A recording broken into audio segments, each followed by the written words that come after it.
Well, hello again. It's Tim Kearns from the Great Lakes Observing System, and we're here on day 2 of the search for the missing NCAR plane from Lake Superior, disappeared October 23rd, 1968.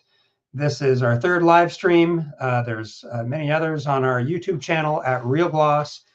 Be sure to check them out if you'd like to get updates or learn more about opportunities and programs from the Great Lakes Observing System.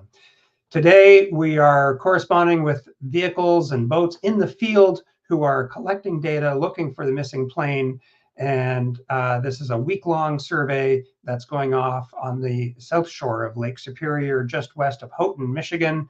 And I'm joined by Travis White, who's a research engineer at Michigan Technological University. This mission is being led by the Smart Ships Coalition, and we're happy to have Travis again on his vessel, the RV Solitude, I believe it is. Hey, Tim. Yeah, we're out here on Solitude again, and we're coming at you from somewhere between Ontonagon and north entrance of Portage Canal here. So we are about 8 miles offshore currently, in a little bit of a spotty connectivity area, but I think we're coming through loud and clear. Fantastic. And just give an update for our viewers, Travis, you're searching a roughly 20 square mile area where you believe you may be able to find some debris field from the aircraft. Is that correct? That's right. So we're on scene here. We've got a 21 square mile survey area set up. We're doing survey lines that are about 7.5 miles in length, parallel to our shoreline. And our search area is in about 300 to 400 feet of water depth. So fortunately, we've got very nice conditions out on the lake right now, and we're able to get these lines done at a pretty good speed, collecting very good data.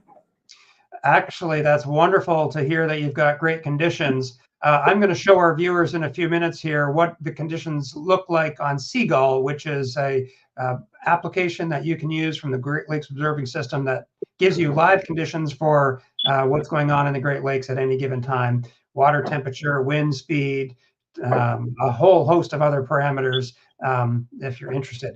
But before I do that, Travis, are you able to see the robot? This is for our viewers who are watching. This is an ASV, an autonomous surface vessel that's out collecting data. Are you able to see it? How far away is it from the RV Solitude? Yeah, well, I'm looking behind us right now, and it's a little more than a mile away from us. It's a fairly small dot on the horizon, but it's doing its work in parallel to our vessel at the moment.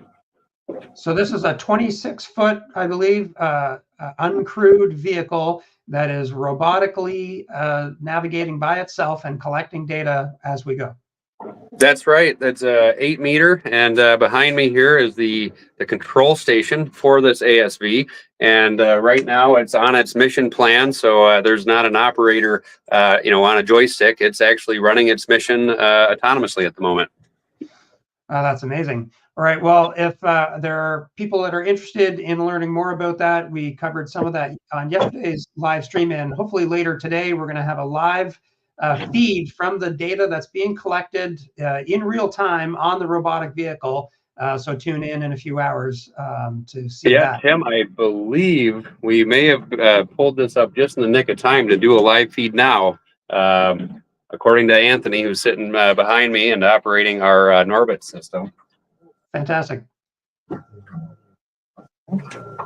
So bear with us. We could circle back, but we're going to try to get this live shared, and we can catch that in when it starts streaming to you. Okay, all right. And I've got someone in our crew standing by as well who might be able to get full screen of what your colleague is seeing there. In the meantime, Travis, I'm going to cut over to Wayne Lucardi, who is the Michigan. There's Wayne there. Welcome, Wayne. Tell us about yourself. Wayne, you've got a very unique title, so I'll let you share that with our viewers today. Yeah, thank you. My name is Wayne Lucardi. I am the State Maritime Archaeologist for the Michigan Department of Natural Resources. I'm really happy to be out here today with y'all. Fantastic. And we broke up, or you broke up just for a brief second there. So that's the Maritime. Say it again. Yeah. Yes, State Maritime Archaeologist with the Michigan Department of Natural Resources. Fantastic. And are you on the same vessel as Travis, or are you on a different one?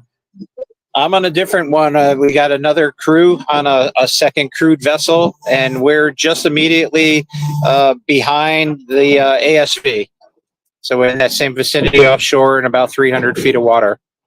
Okay. All right. And what does a successful outcome for this mission mean for you, Wayne?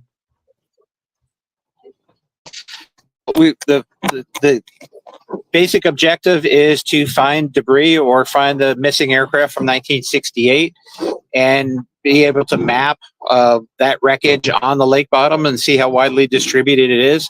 And then we can kind of step. It's a big lake. It's very deep, and it's going to require a little bit of time, but we have the technology and the ability to do that. And the weather has been fantastic out here. So we find the aircraft first, or we find wreckage, and then we continue to map the wreckage to see where it leads us to. All right. And what kind of water depth are we talking, Wayne? We're just over 300 feet where we are right now. So the maximum is just around 400 feet. And then, of course, it gets shallower as you move towards shore. Right. Okay. And would anyone be diving on this, or would it be through remotely operated vehicles only if you do find anything? Yeah, so right now we're kind of equipped in this boat with an Ivor, and it's an autonomous underwater vehicle that we can kind of pinpoint some of the acoustic anomalies that are detected by the surface craft. And then we also have a remotely operating vehicle here that we can deploy very quickly to kind of go down and check out some of these targets. Okay, fantastic. All right. And are you out there all day with the rest of the crew? We're out here all day. Yep. So it's been, perfect conditions to do survey. The surface craft stayed out pretty late yesterday evening and acquired a lot of data. And, we're hoping to get as much or more today. Okay. And so about how far away are you from the ASV, that autonomous surface vehicle that's collecting the data by itself? We're about maybe an eighth of a mile or so. All right. So are you able to see it? We're easy to see it from here. All right. Are you able to turn your phone around and maybe put it out your window so we can? Well, don't drop it, of course, but so our viewers can see on the horizon there. Yeah, I don't know what you can see out there. Well, we can just see ahead of us. Yeah, beautiful sky and a beautiful horizon. Yeah. I don't think we can see the vehicle. Perfectly flat lake. That's all right. So Wayne, it's hard to believe this is mid-September on Lake Superior. That's amazing. I can imagine. Well, before we let you go, I just did want to ask you to share with people who may be watching from all over, why was this area chosen for this 21 square mile area for the search? What sort of led to the conclusions of this location?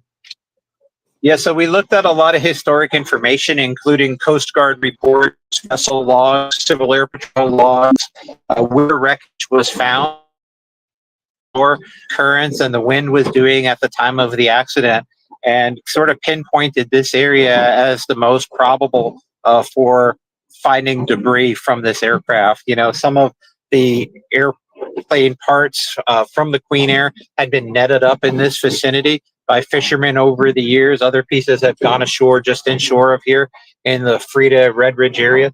And so by kind of combining all of this historic data, we put literally an X on a map and then built a grid around that. And here we are today and this week, kind of trying to cover as much of that grid pattern as possible. Okay. All right. Well, thanks for that. And just one more question then. How many aircraft are believed to be missing or crashed in the Great Lakes?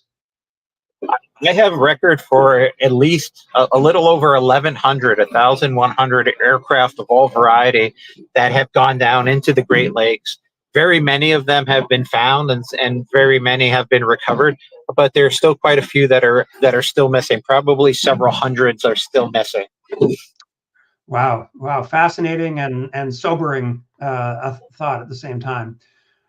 Wayne, well, thank you very much for joining us today. I know you're busy with the mission. We're going to cut over to see the live feed of the computer that's collecting the data on the vehicle that is an eighth of a mile away from you right now. And so for our viewers who are watching this, this is essentially real-time lake floor data that's being collected. We had Ali from Kongsberg earlier describing the swath, which is the width of the footprint that you can imagine underneath the vehicle as it's going on collecting. So this is maybe Wayne, I'm not sure, or to my other colleague, I'm not sure the swath width. I'm guessing it's at least 100 meters. Could be more, could be less, but it's certainly quite a bit wider than the vehicle itself. The deeper the water, the wider the swath. And as you can see, it's all right. So we've got a comment here that it's upwards of 1,000 meters, which seems like quite a bit. Collecting the data underneath the vehicle that as it's going in real time. Now, it's not just collecting the depth data, it's also collecting something called backscatter, which is the intensity. So if you'd imagine when you have a sonar ping and it pings against a rock or a piece of metal, it's going to have a different signature or a different return than if it gets partially absorbed by soft, steady muds and sands on the bottom of the lake. And so researchers are able to compare those two different types of signals back from the sonar pulse to determine whether it's a target or a piece of debris or something that's different from the regular lake floor that's down there. So it's not just the depth that's being collected, it's also the type of depth that's being collected or the characterization of the lake floor. And that's really important for this type of mapping. All right, so it looks like it's about 450 feet, which is around 120 meters wide underneath that vessel. We're just getting some clarification from the researchers in the field. So thanks for that. We're going to have more information on this live feed later in our next live stream. We've got Matt Holland from Norbit Systems, and that's the type of echo sounder. That's the actual depth collecting unit that's on board. He'll be joining us in 3 hours for our next live stream. So stay tuned for that. And with that, I think we're just about to wrap up today. We're going to get maybe we're just going to see, Travis, if you got any final thoughts before we go. You're still happy with the conditions out there, I assume? It's looking great. We have maybe a chance of a little bit of a sprinkle coming through here, but we're inside of our cabin and dry at the moment, so we're going to keep on going. We've got 2 more survey lines we'd like to get done today, so that's about 14 miles underway yet ahead of us today. Okay. Well, thanks very much. And we've got a zoom in of this coverage right now. You can see the difference in shape of the lake floor a little bit, just some indicators where different colors indicate different heights or different depths, I should say. And you can see the width there. So the little triangle is the vessel. It's only 8 meters long, Travis was saying earlier, but 450 feet of lake floor coverage underneath it as it progresses along. Travis, I did note that Wayne's vessel looks a little bit smaller and rougher than yours. It looks like you guys are maybe a little more comfortable than Wayne is right now. He's certainly an experienced sailor, so I think he's feeling pretty comfortable. But yeah, they are in our 22-foot chase boat at the moment. So on account of how nice the conditions were, we were able to have a second boat out here today and yesterday. Hopefully that's the same for the rest of the week. We're able to get more of our research team into the field, more eyes on the ASV, more eyes on the data. So all of that's going to contribute to us hopefully being able to find something here this week. Okay. All right. Well, thanks again, Travis, and thanks, Wayne, for joining us. 3 p.m. Eastern is our next live stream, and we look forward to seeing everyone on that time. I will just cut over if you're interested in seeing what Seagull looks like. Seagull is where you can get real-time conditions, what's going on in the Great Lakes. This is seagull.app. And if you zoom in, we can show you just about where these folks are out on the water right now. Oops. Wrong location. Here we are zooming in. And so they're just in this area. If you can see my cursor, this is somewhere between Houghton down to Ontonagon buoy. And we can see what the water temperature is. So it's not too bad. It looks like it's around 60 to 67 degrees. And we can also turn on the water currents and you see it's not too rough out there for them. So hopefully these folks have good conditions. If you're interested in checking out Seagull at any time, just feel free to pop over to glos.org or seagull.app and you can find out more about Seagull then. All right. Well, thanks very much for joining us. So hopefully we'll see you at 3 p.m. Eastern today on September the 10th, and we'll get another update from the NCAR missing plane search going on right now in Lake Superior with an autonomous surface vehicle collecting data by itself. Thanks for joining. We'll see you next time.